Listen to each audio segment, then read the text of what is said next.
Climate 200-backed independent challenger has been locked in for next Thursday afternoon on Sky News.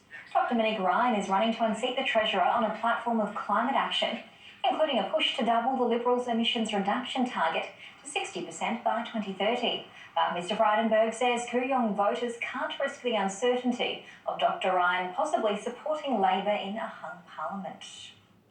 I'm very happy to debate her on Sky News in Kooyong. Within my community. They will say they're campaigning on transparency, but the most important issue on transparency is how would they vote in the event of a hung parliament. And they will not reveal how they will vote. Because in seats like Kooyong, we know they will vote with the Labor Party.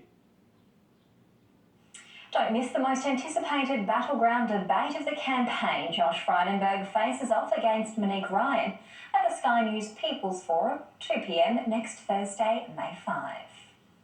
The Prime Minister has accused Labor of planning a stealth carbon tax through its revised safeguards mechanism. The policy, first introduced by the Abbott government, forces major polluters to either cap emissions or buy carbon credits if it can't.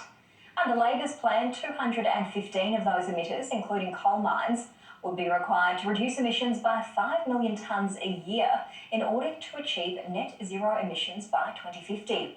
Scott Morrison has stepped up his attacks on the scheme while campaigning in regional Queensland, as he sought to distract from the climate wars playing out within the coalition.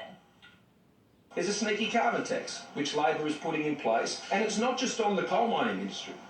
Here in Rockhampton and central Queensland, it's on fuel supplies, it's on petroleum, it's on gas, it's on the transport sector.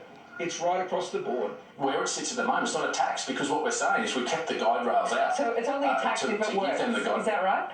Well, if you pay it, it's a tax, exactly.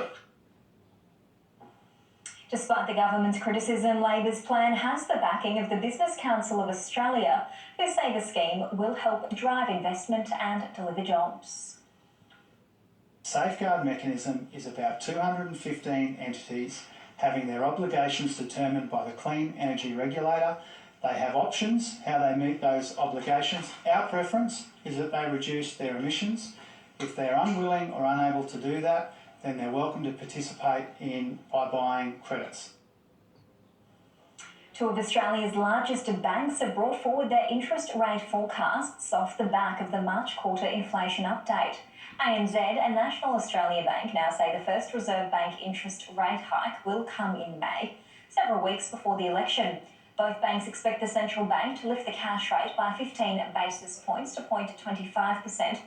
Westpac, meanwhile, is expecting the cash rate to move in June, but by a hefty 40 basis points to 0.5%.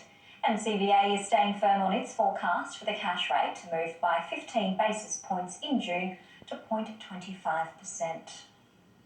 The case for the first hike in May seems pretty overwhelming despite the election, but interest rates, we've never started a cycle this far behind. We've never started a cycle with interest rates this low. Certainly not when inflation is running at 2 or 3 decade highs. The Reserve Bank has quite a job, and it's likely to need to move quite away and quite quickly, in fact. Elon Musk will pay $61 billion to buy Twitter. That doesn't make its biggest Australian shareholder happy, as business editor Ross Greenwood discovered.